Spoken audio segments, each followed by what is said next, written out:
आए रोजगार की तरफ कि आपके मुल्क में रोजगार की क्या सूरत हाल है इस वक्त, आए अपने नौजवान की तरफ कि कितना एतमाद इस वक्त अपने इदारों पे या अपने रियासत पे करती है। जब आप गुंडे तरीके से एक अवामी मैंडेट शुदा लीडर का मैंडेट चोरी करेंगे तो कौम आप पे एतमाद किस तरह करेगी। आप कहते हैं कि आने वाले नस्लों को अपनी कहानी बताएं, हम बताएंगे कि हम लाखों की लीड से जीते थे लेकिन हमारी जीत को शिकस्त में तब्दील किया गया। हम बताएंगे उस लीडर जिसने अक़वाम मुत्तहिदा में खड़े होके अक़वाम आलम में जो मुसलमानों की नुमाइंदगी की मोस्ट पॉपुलर उसे देखा गया जो अक़वाम मुत्तहिदा का पेज है, यानी दुनिया उसे सुनने के लिए तैयार है, दुनिया उसे तस्लीम करती है और हमने उन्हें सलाखों में रखा हुआ है सिर्फ इस बुनियाद पे कि वो रूल ऑफ लॉ की बात करता है, वो आजाद खारजा पॉलिसी की बात करता है, वो दुनिया की आंखों में आंखें डाल के कहता है कि हम दोस्ती तो कर सकते हैं, गुलामी नहीं कर सकते। उसने हमेशा अपने मुल्क के मफाद में अपने बच्चों को कुर्बान किया, अपनी फैमिली को कुर्बान किया, अपनी जात को कुर्बान किया, सब कुछ की कुर्बानी दी है। अब हमारा फर्ज बनता है जो हमें अपना हक अदा करना है। अगर हम इसी तरह अपने मुल्क में जो जुल्म चल रहा है, जो हमारे साथ जबर किया जा रहा है, उस पे खामोश रहेंगे तो हमारे आने वाले नस्लों का मुस्तकबिल क्या होगा। अगर आज हम अपने बुनियादी हकूक के लिए बात नहीं कर सकते तो सोचें आपकी ये खामोशी 26वीं आईनी तरमीम पीका है, 27वीं आईनी तरमीम की तैयारियां, तो आपके आने वाले नस्लों का मुस्तकबिल क्या होगा। दुनिया अपने इदारों को मजबूत करने के लिए आइन साजी करती है, आप अपने इदारों को मफलूज करने के लिए गुंडागर्दी करते हैं, गुंडागर्दी करके 26वीं आईनी तरमीम करते हैं। दुनिया में मीडिया को मजीद आज़ादी दी जाती है ताकि वो दुनिया तक अपने मुल्कों का पैगाम पहुंचा सके। आप अपने मुल्क में पीका एक्ट लागू करते हैं। आप समझ नहीं आ रहा है दूसरी तरफ से कौन सी जंग आपने जीती है जो कल फील्ड मार्शल का ऐलान हुआ है। फील्ड मार्शल उसे कहा जाता है जिसने दुनिया में जंगें लड़ी हो। कौन सी जंग लड़ी है? क्या आपने सिर्फ एक सिंगल राइफल इस्तेमाल किया? नहीं। 4 दिन इंडिया की तरफ से आने वाले जितने मिसाइल थे कोई जवाब उसका नहीं दिया गया। तब दिया गया जब आप पे हमला हुआ। क्या यहाँ जो सिविलियन है उनकी कोई औकात नहीं है? पहले दिन कश्मीर में जब ड्रोन गिरता है, जब हमला होता है, 27 से अबव शहादतों की बात आती है लेकिन उस पे खामोशी। दूसरी तरफ जो हुकूमत में बैठे हुए हैं 17 सीटों पे किसी को हुकूमत देना, क्या पैगाम दे रहे हैं आप दुनिया को।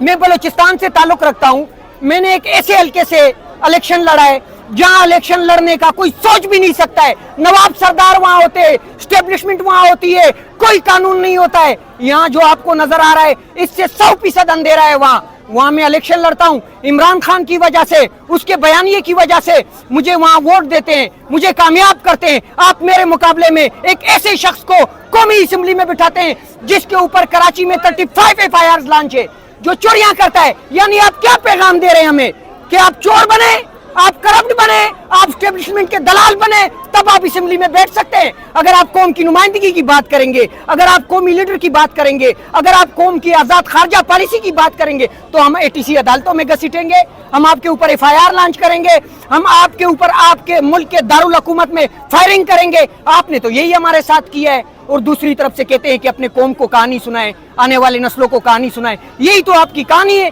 ज़िया-उल-हक से लेके आज तक, याया खान से लेके आज तक, मुशर्रफ ने क्या कहा था कि मैं आपको वहां से हिट करूंगा, आपको पता भी नहीं चलेगा कि हमने आपको कहां से हिट किया। उस हिट करने का नतीजा आज तक हम भुगत रहे हैं या नहीं। लोग मुल्क इस तरह नहीं चलाते हैं। जो आपसे नाराज हो उसे गले लगाएं, जो आपसे दूर हो उसे करीब करे, जो अवामी फैसले हैं उसे तस्लीम करे। जब तक अवामी फैसलों को तस्लीम नहीं किया जाएगा, हमारे जैसे नौजवान ना आपकी ATC अदालतों से डरेंगे, ना आपकी फायरिंग से डरेंगे, ना आपकी शेलिंग से डरेंगे। अगर वो 73 साल में इस वक्त भी पहाड़ की तरह डट के खड़ा हुआ है तो हम नौजवान हैं। हम उसके 27 साल जो उसने मेहनत की है वो आबियारी है। हम नहीं थकेंगे, हम नहीं झुकेंगे, हम आपका भी मुकाबला करेंगे, हम आपके बाप अमेरिका का भी मुकाबला करेंगे, हम इसराइल का मुकाबला भी करेंगे, हम इंडिया का मुकाबला भी करेंगे। 13,000 वोट लिए और MQM ने 1300 वोट लिए मेरे सामने जो अरसलान परवेज था, लेकिन इस 2 नंबरी हुकूमत ने उसको कामयाब करार दे दिया। पूरे मुल्क में ये जुल्म हुआ है। लेकिन आज हम इस्लामाबाद हाई कोर्ट आए, हमारी एक ही डिमांड है, रिहा करो, रिहा करो हमारे कप्तान, हमारे दिलों के वजीर आजम इमरान खान को रिहा करो।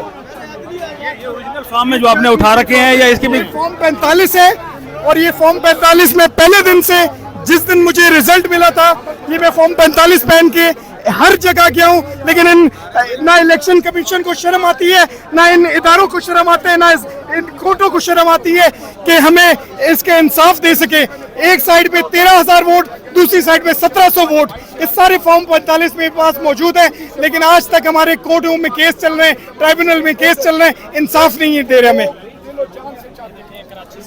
ये कराची से नौजवान है जिन्होंने जो फॉर्म 45 को पहन रखा है और फॉर्म 47 वाला इस वक्त हुकूमत में घूम रहे हैं। पाकिस्तान के 24 करोड़ अवाम के दिलों में धड़कता है। लोगों ने तमाम सोबतें बर्दाश्त की, लेकिन वोट इमरान खान को दिया। आज भी ये लोग जो आए हैं वो इसलिए आए हाई कोर्ट के बाहर। हम प्रोटेस्ट क्यों कर रहे हैं? हम प्रोटेस्ट ये कर रहे हैं कि अदालतें क्यों केसेस नहीं सुन रही। खान साहब के केसेस सुने। खान साहब कहते हैं कि मैं अदालतों के थ्रू आना चाहता हूं, मैं किसी के घोड़े की टेनी पकड़ूंगा, कोई डील नहीं करूंगा। हाँ, पाकिस्तान के लिए हर लेवल पर बात करने के लिए तैयार हूं और उन्होंने मैसेज भी दिया और 2019 में भी दिया था, अभी भी दिया कि मोदी ज़हनी तवाज़ुन खो चुका हुआ है। आरएसएस का मंत्र है, वो इंसानियत का दुश्मन है, वो बार बार ड्रामे करेगा। उन्होंने तो अक़वाम मुत्तहिदा के प्लेटफॉर्म से बावर कराया था। आज ये तमाम MNA, senators, MPAs, ticket holders, ये तमाम की स्टेक होल्डर्स जो आए हैं हाई कोर्ट के रेड जोन में, एक रिक्वेस्ट करने आए हैं chief justice of the high court को कि आप खान साहब के केसेस को इंटरटेन करें। हम ये और कुछ मुतालबा नहीं है। और खान को अंदर रखना पाकिस्तान के साथ ज्यादती है, पाकिस्तान के साथ ज्यादती है। वो जिनको डिजिटल वॉरियर कहा जाता, वो दहशतगर्द कहा जाता था, आज वो इस मुल्क के मफाद के लिए कैसे एक लाजवाल कुर्बानी दे के इस कौम को साबित किया है सबको कि ये शीशा पिलाई हुई दीवार है। इस कौम के जवान, इस कौम की यूथ क्या चाहते हैं? Civil supremacy. कौम की यूथ क्या चाहती है? रूल ऑफ लॉ, आइन और कानून की बालादस्ती, ह्यूमन राइट्स की वायलेशन ना हो। ये मुल्क हमारा है, हमने सबको इज्जत देनी है। बलोचों को गले लगाएं, सिंधियों को गले लगाएं, पंजाबियों को गले लगाएं, खैबर पख्तूनख्वा के तमाम बासियों को, गिलगित बल्तिस्तान के, कश्मीर के, फॉर्मर फाटा के बैठे एंगेज करें, उनके साथ बात करें। एक मुत्तहिद पाकिस्तान, एक असीम पाकिस्तान बन सकता है। और सबसे बड़ी बात ये कि जुल्म और जबर कितने हद तक ये चीज़ सस्टेनेबल नहीं है, ये चीज़ सस्टेनेबल नहीं है। मैसेज एक सिंपल मैसेज है, खुदा के लिए इस मुल्क पर, इस मुल्क की बुनियादों पर आने वाली नस्लों पर रहम करें और इमरान खान की अदालतों में केसेस लगवाएं ताकि दूध का दूध, पानी का पानी हो जाए। मेरा लीडर कहता है मैं कोई डील नहीं करूंगा, मैं एक प्रॉपर चैनल से, क्योंकि उनका यकीन अल्लाह से होने का है और अल्लाह के महबूब की सुन्नतों से, इसलिए वो कहते हैं कि मेरा सब कुछ कुर्बान पाकिस्तान पे और अफवाज पाकिस्तान से।